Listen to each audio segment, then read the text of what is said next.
I'm joined by a man that is on the injured list right now, but is a champion of the people of the city of Los Angeles. That is the one and only Joe Kelly. Joe, how you doing? What's going on, DV? Everything's great, and I know you don't have social media, so I'm not sure you can appreciate how viral your podcast with Ross Stripling went. Has he given you any residuals? No, definitely no residuals.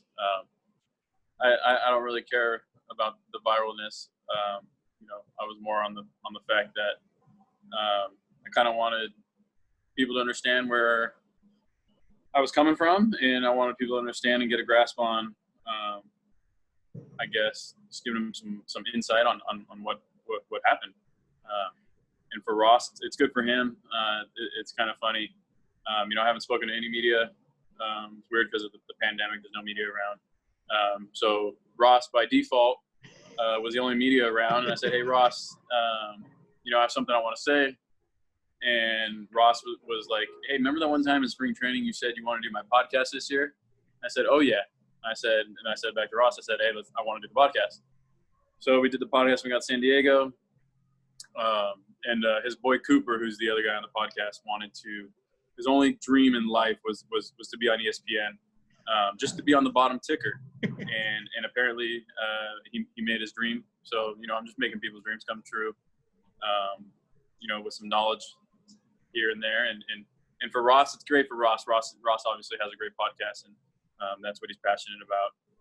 So I think that, he came up to me today, and I think yesterday morning it was at like 16,000. I'm not really techie on downloads or social media. I could care less. But apparently Cody Bellinger, after he won the MVP, did a podcast and got like 17. And then I got to the field today, and Ross said he was already, past 40. So it's good for Ross and his brand. My brand don't really have one, so F it. But yeah, no. Your brand is keeping it real, and I don't know what number you want to put it on, but the entire city of Los Angeles is definitely behind you as far as what I've heard and what everybody else has vocalized. In your hearing, did you verbalize everything that you expressed to Ross? Were you able to get all that out in your appeal hearing on Monday? I was able to say a lot. The appeal hearing was about 4 times longer than that podcast. So wow. I was able to say exactly what I wanted to say. And it's unfortunate that I still got 5. And it was, I would say, wasn't the best hearing for evidence that MLB had against me. But as you predicted, there's only so much control that I have. Yeah, you predicted that. And I'm curious, I've been using the parallel, and I don't feel like you're to that extreme, but you're an NBA fan. You remember Dennis Rodman. He had a reputation, and referees would be quick with the technical fouls for him. Do you feel you're a victim of a perception Major League Baseball has of you? Well, the perception is that I've done it before, so they're just assuming that, I did the same thing again.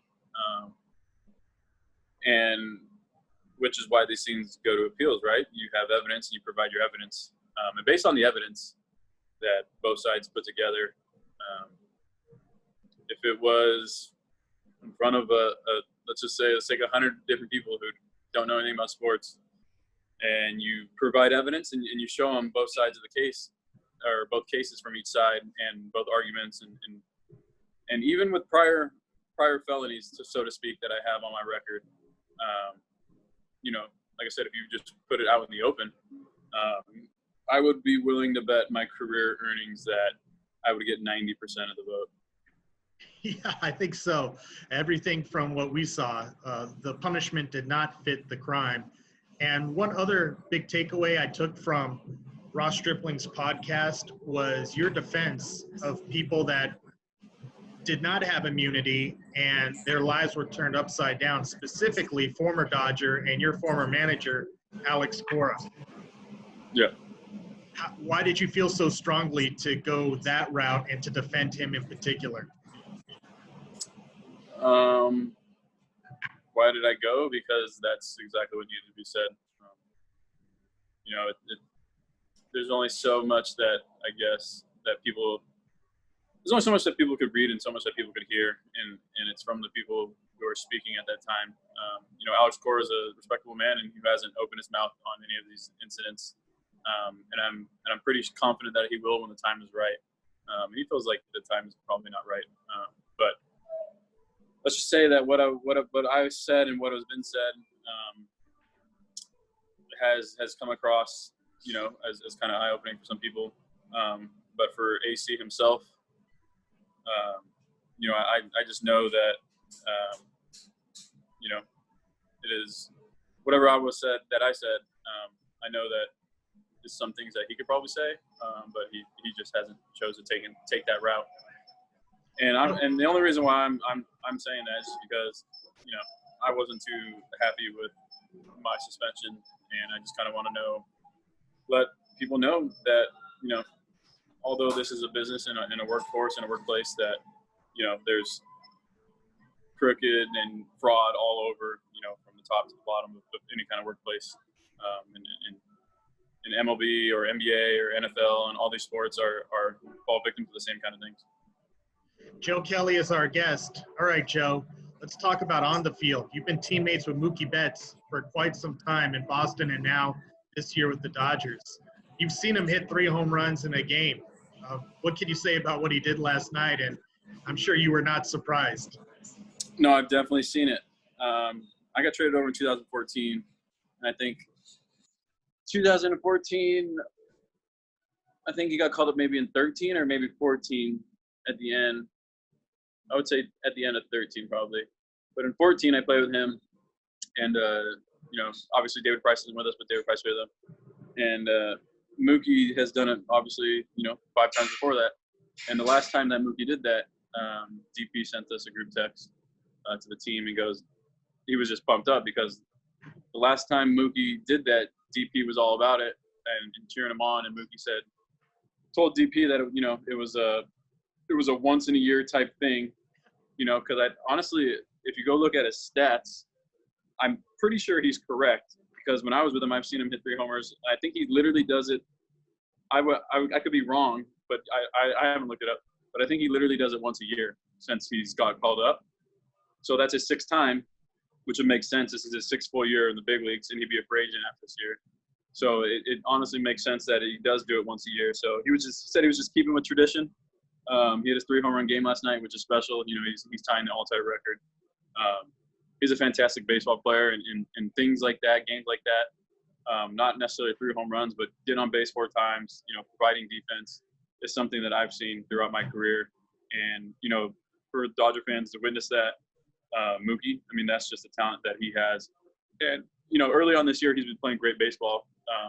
But that was the superstar level, the Hall of Fame level that I have seen throughout my career. And I'm happy that, Dodger fans were able to witness that last night.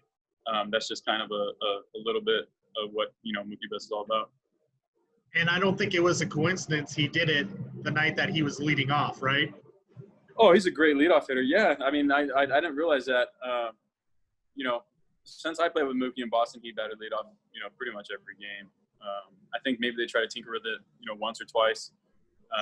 But here in Dodgers, our lineup's so deep. I would even fair to say that this lineup, this offense that we have is deeper than the offense that we had in Boston that we won the World Series. If you just look at it on paper. So for Mookie to bat second is fine. He's a professional hitter. He can handle it. But, yeah, I didn't really even notice that. He battled the leadoff last night and hits 3 dingers. So Mookie could say all that he wants, but sometimes as a player it's more of a comfort thing. And you're still going to hit great wherever you're at. But sometimes when you get that sense of just, all right, this is what I'm kind of used to, especially Mookie, he could relax a little bit. And Mookie thrives off of guys, other guys in the lineup performing, and not just hits. When Mookie sees guys, take a ball that's close to strike and get a walk, like that pumps Mookie up. So I know Austin Barnes going deep last night was huge. I know Barnesy and Mookie have been talking hitting particularly, and I know Mookie's been helping out Barnes on the side a little bit. I don't want to put them all out there. But Barnesy going deep, I think that helped Mookie hit, his 3rd bomb after Barnesy went deep? Yeah. 2nd or 3rd, but I know that contributed to Mookie. Mookie gets pumped on stuff like that. When he helps people out and he sees success, it just makes Mookie a little bit better. All right, Joe. Thanks a lot for taking the time out. Dodger fans are definitely embracing you and what you're standing for.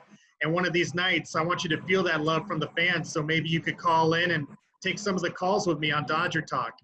I could do that. I'm a man of my word, so I'll phone in once. I can't say twice.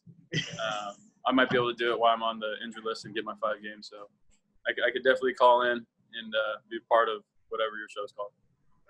You know, you're a closet listener. Don't lie. I'm a closet podcast listener. Okay, thanks. And maybe your dad will call in. I like to learn.